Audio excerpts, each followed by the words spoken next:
Brightness coaching সেন্টারের পক্ষ থেকে ইউটিউব চ্যানেলের সমস্ত স্টুডেন্টদের স্বাগত জানাচ্ছি। আশা করছি তোমরা সকলে ভালো আছো। আজকে আমি ভিডিওতে টপিক নিয়ে আলোচনা করব। আজকের ভিডিওতে স্ট্রেঞ্জ ফিটস অফ স্প্যাশন উইলিয়াম ওয়ার্ডসওয়ার্থের লেখা একটা ইম্পর্টেন্ট কবিতা আমি আজকের ভিডিওতে বাংলায় অনুবাদ করে এবং লাইন বাই লাইন এক্সপ্লেনেশন করে আমি তোমাদের শোনাবো। তাই তোমাদের বলছি, যারা ক্যালকাটা ইউনিভার্সিটি থেকে গ্র্যাজুয়েশন কোর্স করছো ফার্স্ট সেমিস্টারে আইডিসি ইংলিশ হিসেবে যে সাবজেক্টটা তোমরা চুজ করেছো, যারা তাদের এই কবিতাটা আছে, তাদের জন্য খুব ইম্পর্টেন্ট। এছাড়া অন্যান্য ইউনিভার্সিটি থেকে, অর্থাৎ ক্যালকাটা ইউনিভার্সিটি বাদ দিয়ে আলাদা ইউনিভার্সিটি থেকে এবং কলেজ থেকে যারা গ্র্যাজুয়েশন কোর্স এবং মাস্টার ডিগ্রি কোর্স করছো, তাদের এই কবিতাটা খুবই ইম্পর্ট্যান্ট। তো আমি বাংলা বিশ্লেষণ এবং বিষয়ের সারসংক্ষেপ পাই টু পাই আমি আলোচনা করছি। প্রথমে আমি কবি পরিচিতি সম্বন্ধে আলোচনা করছি, তারপরে ব্যাকগ্রাউন্ড এবং তারপরে বই থেকে লাইন বাই লাইন আমি কবিতাটা তোমাদের বিশ্লেষণ করে শোনাচ্ছি। তো অবশ্যই এছাড়া বলছি, যারা আমার ভিডিওটা সাবস্ক্রাইব করেনি অবশ্যই সাবস্ক্রাইব করে রাখবে। আমি অবশ্যই নতুন করে ভিডিও নিয়ে অবশ্যই হাজির হব। তো আমি বলে দিয়ে যাচ্ছি, অবশ্যই লক্ষ্য করবে। বর্ন উইলিয়াম ওয়ার্ডসওয়ার্থ, ইনি জন্মগ্রহণ করেছিলেন কত সালে? 1770 সালে জন্মগ্রহণ করেছিলেন ইংল্যান্ডে। এবং তারপর দেখাচ্ছি কি, he started his first education from German school. Germany একটা স্কুল থেকে তিনি তার প্রথম এডুকেশন শুরু করেছিলেন, শিক্ষা শুরু করেছিলেন কি জার্মান একটা স্কুল থেকে। He was a poet of Victorian period and romantic period. তিনি একজন কবি ছিলেন। কোন সময়কার কবি? ভিক্টোরিয়ান যুগের কবি ছিলেন এবং রোম্যান্টিক যুগের উনি কবি ছিলেন। খুবই ইম্পর্টেন্ট, আমি তোমাদের এটাই আলোচনা করলাম। এরপর আলোচনা করছি, হি ওয়াজ কল্ড নেচার পোয়েট। তাকে প্রকৃতি প্রেমিক কবি হিসেবে ডাকা হতো, কারণ তিনি প্রকৃতির ওপরে অনেক ভালোবাসা, চিন্তা ভাবনা এবং গভীর চিন্তা ভাবনা নিয়ে তিনি অনেক কবিতা লিখেছিলেন। তাই that's why he was called nature poet. He had a great love on nature. প্রকৃতির প্রতি একটা অনেকখানি ওর ভালোবাসা ছিল, প্রকৃতির প্রতি অনেকখানি ভালোবাসা ছিল উইলিয়াম ওয়ার্ডসওয়ার্থের। বলছে কি, he wrote many poems specially on nature. মূলত প্রকৃতির উপরে ভিত্তি করে বা প্রকৃতির উপর ডিপেন্ড করে উনি অনেক কবিতা লিখেছিলেন। এরপর বলা হচ্ছে কি, William Wordsworth wrote many poems in his life. তার জীবনে অনেক কবিতা লিখেছিল। Strange fits of passion is one of them. Strange fits of passion কবিতাটা তাদের মধ্যে, সেই কবিতাগুলোর অন্যতম একটা কবিতা, খুব পপুলার কবিতা এটা। Wordsworth wrote 5 poems about Lucy. লুসিকে কেন্দ্র করে ওয়ার্ডসওয়ার্থ প্রায় 5খানা কবিতা লিখেছিল। লুসিকে কেন্দ্র করে ওয়ার্ডসওয়ার্থ প্রায় 5খানা কবিতা লিখেছিল। Strange fits of passion is called Lucy's poem. মানে কি, স্ট্রেঞ্জ ফিটস অফ স্প্যাশন এই কবিতাটা হচ্ছে কি লুসিস পোয়েম, মানে লুসিকে কেন্দ্র করেই এই কবিতাটা। স্ট্রেঞ্জ ফিটস অফ স্প্যাশন কবিতাটাই লুসিকে কেন্দ্র করে, লুসিকে নিয়ে এই কবি উইলিয়াম ওয়ার্ডসওয়ার্থ এই কবিতাটা লিখেছিলেন বলে এই স্ট্রেঞ্জ ফিটস অফ স্প্যাশন কবিতাটাকে লুসিস পোয়েমও বলা হয়ে থাকে। নেক্সট আলোচনা করছি, this poem was written in 1798 সালে এই কবিতা রচনা করা হয়েছিল। এই কবিতা মানে কি, স্ট্রেঞ্জ ফিটস অফ স্প্যাশন কবিতাটা লেখা হয়েছিল হোয়েন, যখন the poet was in Germany, যখন কবি জার্মানিতে ছিলেন। কবি বলতে উইলিয়াম ওয়ার্ডসওয়ার্থ, কবি উইলিয়াম ওয়ার্ডসওয়ার্থ যখন জার্মানিতে ছিলেন, ঠিক সেই সময় কি এই কবিতাটা লেখা হয়েছিল আর কি। This poem was published in 1800। এই কবিতাটা প্রকাশিত হয়েছিল 1800 সালে, অর্থাৎ 2 বছর পরে প্রকাশিত হয়েছিল। লেখা হয়েছিল 1798-তে 1898 এবং প্রকাশ পেয়েছিল 1800। The poem is a love poem or about লাভ। এই কবিতাটা কি ভালোবাসার কবিতা। স্ট্রেঞ্জ ফিটস অফ স্প্যাশন এটা ভালোবাসার কবিতা বা ভালোবাসাকে কেন্দ্র করেই এটা কবিতা। এবার বলছি, আলোচনা করছি হুইজ লুসি, লুসিকে। তাহলে লুসিকে, যেহেতু স্ট্রেঞ্জ ফিটস অফ স্পেশন কবিতাটি লুসিকে কেন্দ্র করে কবিতা, মানে লুসিস পোয়েম বলা হচ্ছে, তো এখানে বলা যে লুসি কে। অনেকের মধ্যে কোশ্চেন যাবে, পাঠকদের মধ্যে প্রশ্ন যে লুসি কে। তো এখানে লুসি বলা থেকে ভিন্ন সমালোচকেরা ভিন্ন রকম দৃষ্টিভঙ্গি দেখিয়েছেন বা ভিন্ন দৃষ্টিকোণ থেকে বিচার বিশ্লেষণ করে দেখেছেন কি ভিন্নজন ভিন্ন মতামত করেছেন যে Lucy is either the poet's girlfriend, হতে পারে লুসি কি কবির বা প্রেমিকের, বলা প্রেমিক এখানে কে উইলিয়াম ওয়ার্ডসওয়ার্থের গার্লফ্রেন্ড ছিল। আবার অনেকে বলছেন কি সিস্টার ডরোথি, বোন ডরোথি, মানে কবি উইলিয়াম ওয়ার্ডসওয়ার্থের বোন ছিল, সেই একটা বোনের নাম ছিল কি ডরোথি। ডরোথিকে সে খুব ভালোবাসতো, ডরোথিকে সে খুবই ভালোবাসতো।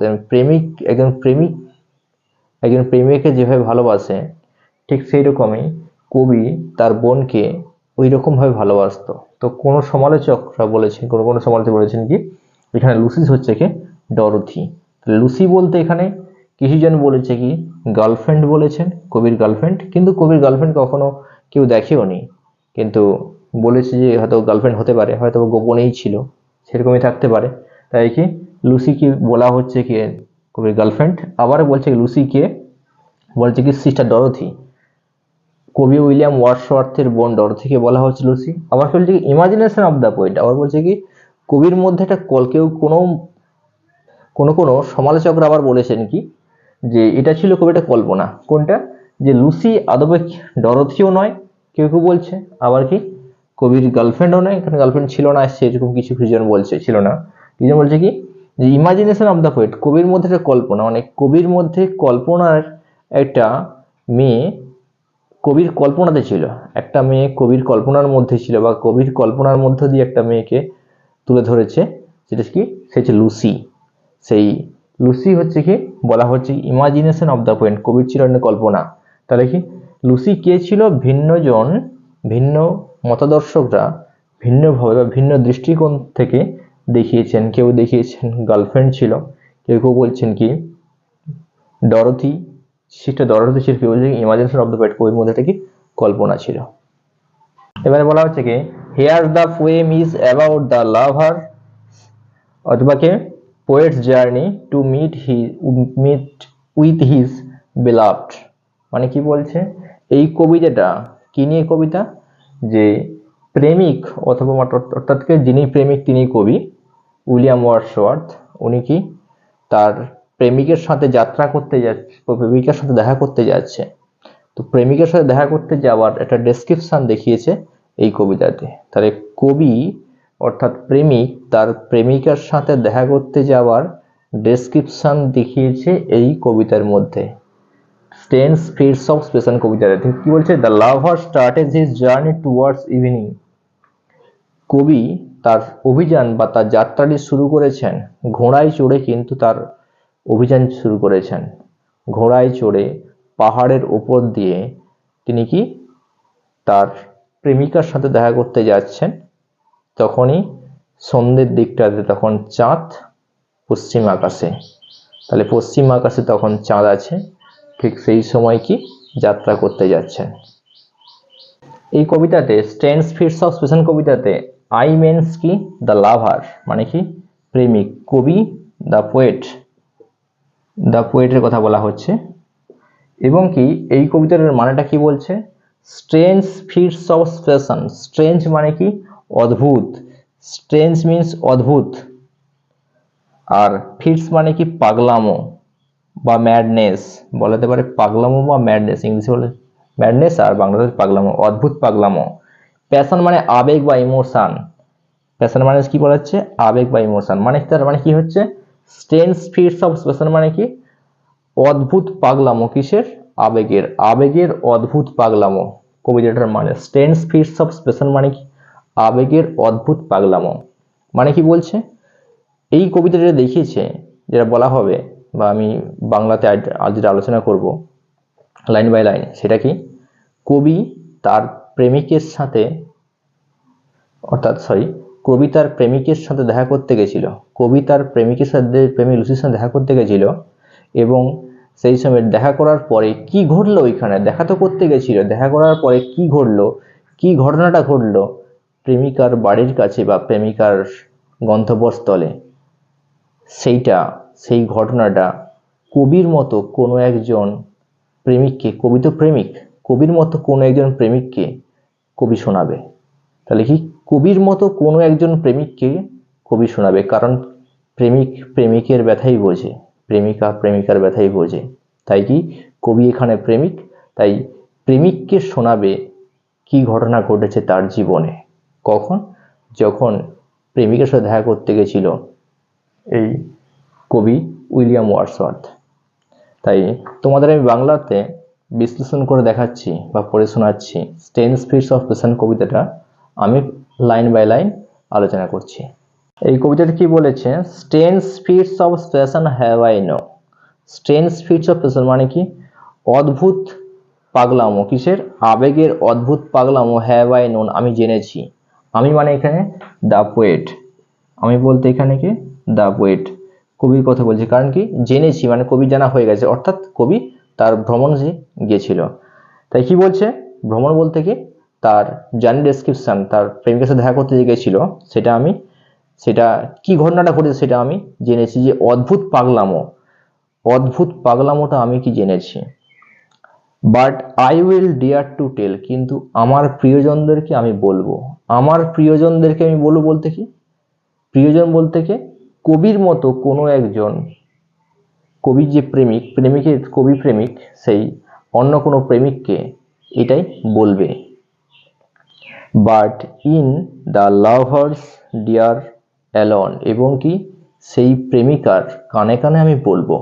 কানে কানে বলতে কি কানে কানে বলা না, গোপনে, সিক্রেট। এখানে ইয়ার মিনস সিক্রেট, গোপনে বলা।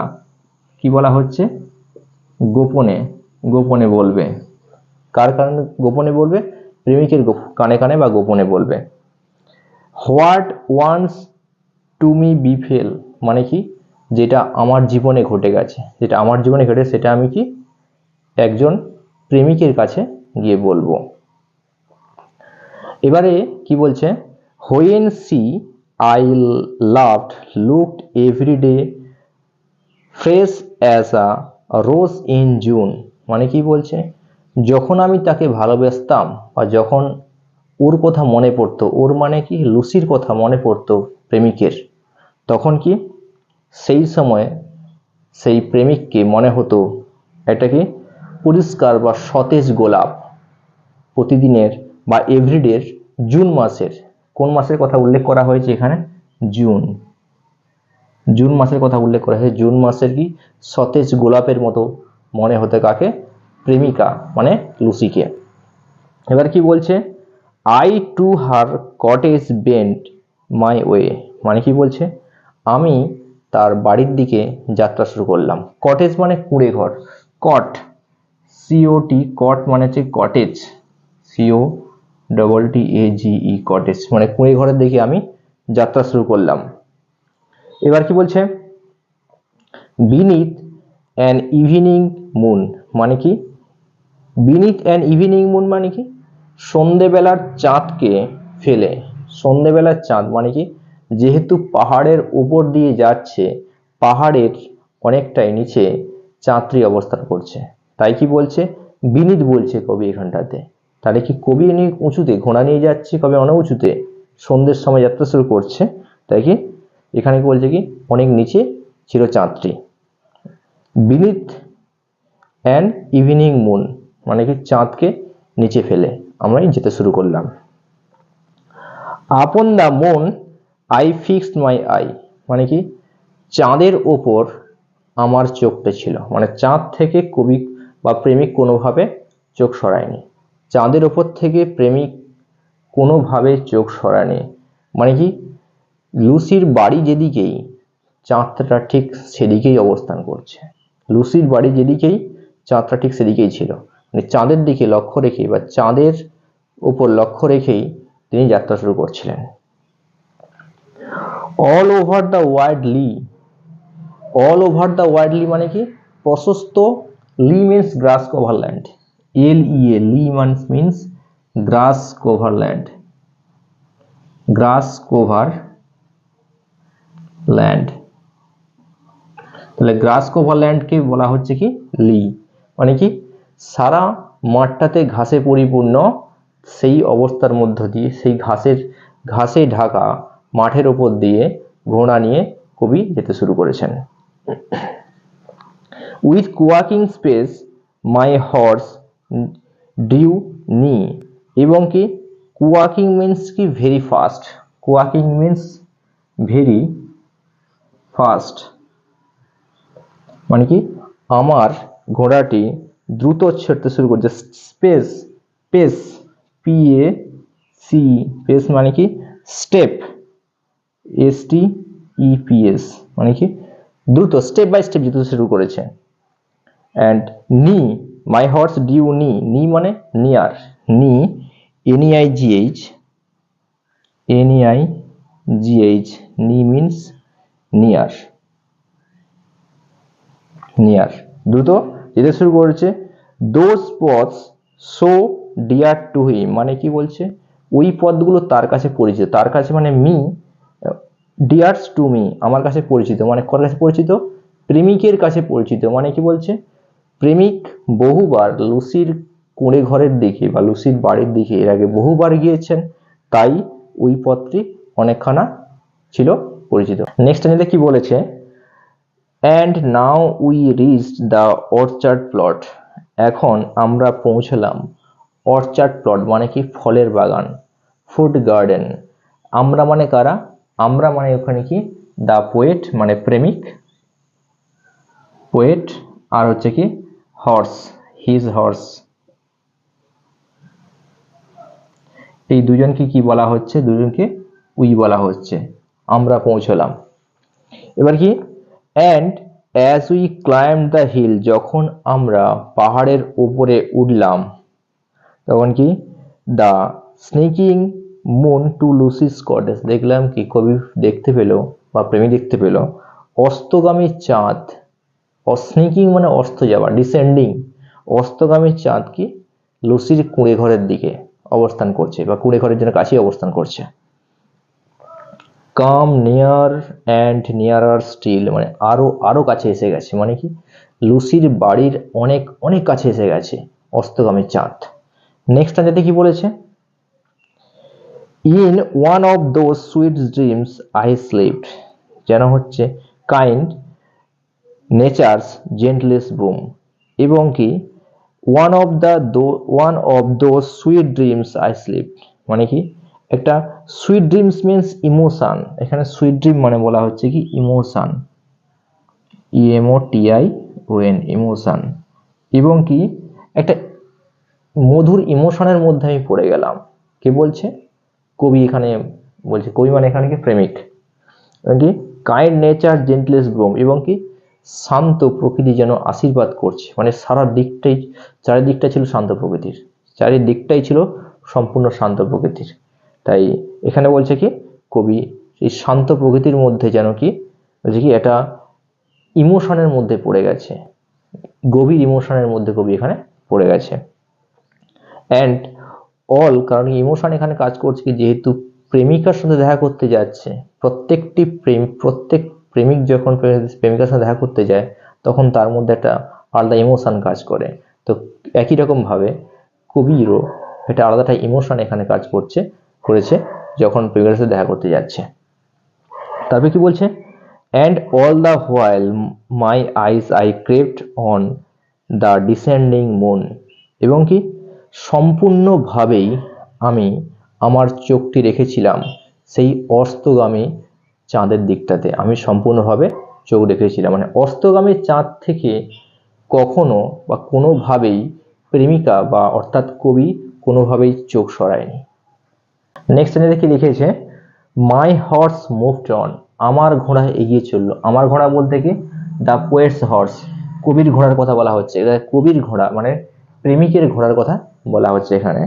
মুভড অন এগিয়ে ছিল, হুফ অ্যান্ড হুফ মানে হচ্ছে খুঁড়ে খুঁড়ে, মানে কি ঘোড়া এগিয়ে ছুটতে শুরু করেছে খুঁড়ে, মানে হুফ মানে হচ্ছে ঘোড়ার খুরকে বলা হচ্ছে, এগিয়ে চলছে। He raised and never stopped, he raised সে উঠতে শুরু করলো, রেজ মানে হচ্ছে কি ওঠা, মানে পাহাড়ের উপরে উঠছে আবার নামছে, উঠছে নামছে, এরকম অসমতল ঢেউ খেলানো জায়গা ছিল, তাই কি এটাকে রেস্ট কথাটা ইউজ করেছে। অ্যান্ড নেভার স্টপ, এবং একদমই থামলো না, মানে কি আমার ঘোড়াটা ছোটা কোনোভাবেই বন্ধ করলো না। When down beneath the cottage roof, যখন পৌঁছলাম, কখন মানে কটেজ রুফ কুঁড়ে ঘরের ছাদে, মানে কি বলছে প্রেমিকার কুঁড়ে ঘরের যখন পিছনে যখন পৌঁছলাম, পেছন দিয়ে যখন যাচ্ছে, যখন পৌঁছলাম। At once the bright moons dropped, তৎক্ষণাৎ কি হলো, সেই উজ্জ্বল চাঁদ অস্ত গেল। ড্রপড, ড্রপ মানে অস্ত যাওয়া, dropped, D R O double P E D, dropped মানে হচ্ছে কি সেট, সেটিং, অস্ত যাওয়া, মানে চাঁদ ধরতে মাত্র দেখলো, মানে চাঁদটা দেখতে পেল না। তখন কি পাহাড়ের উপরে যখন ছিল তখন কিন্তু উঁচু থেকে চাঁদ দেখা যাচ্ছিল, যেই সময়ে পাহাড় থেকে নিচে নেমেছে, লুসির বাড়ির কাছে যখন চলে এসেছে, তখন দেখতে পেল কি চাঁদ আর নেই, আর উজ্জ্বল চাঁদকে কবি বা প্রেমিক কোনোভাবে দেখতে পেল না। বলছে কি what fond and way words thoughts will sight, এবং কি এবং হোয়াট ফন্ড, ফন্ড মানে প্রেমাসক্ত, ফন্ড মানে কি প্রেমাসক্ত, প্রেমে আসক্ত, ফন্ড মানে কি প্রেমাসক্ত, প্রেমে আসক্ত, প্রেমে আসক্ত প্রেমিক। অ্যান্ড ওয়ে ওয়ার্ডস, ওয়ে ওয়ার্ডস মানে কি খামখেয়ালি, ওয়ে ওয়ার্ডস মিনস কি খামখেয়ালি, মানে কি হুইমজিক্যাল, WHIMSICL, হুইমজিক্যাল মানে কি কিছু প্রেমাসক্ত খামখেয়ালি থটস, চিন্তা ভাবনা, উইল ওয়াইড মানে কি প্রবেশ করলো, কবির মধ্যে প্রবেশ করলো, খুব ইমোশনের মধ্যে যাচ্ছে, এবং কি যখনই চাঁদকে দেখতে পেল না, তখন কবির মধ্যে একটা কি খামখেয়ালি চিন্তা ভাবনা বিরাজ করলো। একটা কি খামখেয়ালি চিন্তা ভাবনা বলতে কি একটা কিছু অভাব বোধ করতে লাগলো, কিছু অভাব বোধ করতে লাগলো। বলছে কি ইনটু আ লাভার্স হেড, মানে কি প্রেমিকের মনের মধ্যে, হেড মানে এখানে মন বলা যাবে, হেড মানে এখানে মন, কবির মনের মধ্যে কি এটাকে দুশ্চিন্তা বিরাজ করলো, খুব ভালো চিন্তা ভাবনা নিয়ে যাচ্ছিলেন, পজিটিভ চিন্তা ভাবনা যাচ্ছিলেন, পজিটিভ চিন্তা ভাবনা যাচ্ছিলেন কখন, যখন চাঁদকে যখন দেখে এগিয়ে যাচ্ছিলেন, আর চাঁদকে যেই মুহূর্ত দেখতে পেল না প্রেমিক, ঠিক সেই সময় কি কবির মধ্যে একটা কি দুশ্চিন্তা বিরাজ করলো। বলছে কি তখন কবি নিজেকে বলতে লাগলো, O mercy to myself I cried, আমি নিজেই চিৎকার করে বলে উঠলাম, হে দোহাই, বা কৃপা অর্থে ব্যবহার করা হয়েছে। If Lucy should be dead, Lucy তাহলে কি মারা গেল, লুসি তাহলে কি মারা গেল, এটাই দেখেছি এই কবিতাতে। এই কবিতাতে যেটা মূল যেটা বিষয়বস্তুটা দেখিয়েছে, মূল বিষয়বস্তু যেটা দেখিয়েছে সেটা কি Lucy is compared with the descending moon, মানে কি লুসিকে তুলনা করা হয়েছে অস্তগামী চাঁদের সাথে। যখনই চাঁদ আকাশে ছিল তখনই কি প্রেমিকের মধ্যে আনন্দ বিরাজ করছিল, মানে কি লুসির বাড়ির একদম সোজাসুজি বা নিচেই স্থিরভাবেই চাঁদটা ছিল, তাহলে কি চাঁদকে লক্ষ্য করে উজ্জ্বল চাঁদকে, চাঁদের মধ্যে যেন লুসিকে উনি দেখতে পাচ্ছেন। তাই কি চাঁদ যেই সময় অস্ত গেল, ঠিক সেই সময় যেন কবির মধ্যে মনে হচ্ছিল, তাহলে কি লুসি কি মারা গেল, আমি আমার যে প্রেমিকার সাথে দেখা করতে যাচ্ছি, অর্থাৎ লুসির সাথে দেখা করতে, লুসি কি তাহলে কি মারা গেল, লুসির কি নিশ্চয়ই কিছু ঘটে গেল। এই ঘটনাটা কবিতাতে দেখিয়েছে, এটাই হলো কবিতার বিষয়বস্তু এবং জার্নি ডেসক্রিপশন বলা হচ্ছে। এবং কি কবি যে জীবনের যে ঘটনাটা ঘটেছে, এবং কি কবির মধ্যে যে একটা যে চিন্তা ভাবনা, যে একটা খারাপ কুচিন্তা ভাবনা বা খারাপ চিন্তা ভাবনা যে ওনার মনের মধ্যে এসছে, এই টোটাল ঘটনাটা কবির মতো বা প্রেমিক অর্থাৎ প্রেমিকের মতো আরেকজন প্রেমিককে উনি বিষয়টা বলবেন, যেটা ওনার লাইফে ঘটে গেছে। এটাই ছিল স্টেন্স ফিটস অফ স্পেশন কবিতার বিষয়বস্তু। আশা করি তোমরা বুঝতে পেরেছো আমি কতটা সহজে স্টেন্স ফিটস অফ স্পেশন, উইলিয়াম ওয়ার্ডসওয়ার্থের লেখা স্টেন্স ফিটস অফ স্পেশন কবিতাটা বাংলাতে লাইন বাই লাইন কবিতার প্রত্যেকটি কবিতার প্রতিটি লাইনের আমি বিশ্লেষণ করলাম। আশা করি তোমরা বুঝতে পেরেছো। তো ভিডিওটি অবশ্যই ভালো লেগে থাকে অবশ্যই লাইক করবে এবং শেয়ার করবে, সাবস্ক্রাইব করে রাখবে, কমেন্ট করবে এবং পরবর্তীতে আমি নতুন করে ভিডিও নিয়ে হাজির হব। তাই সবাইকে ধন্যবাদ জানাচ্ছি।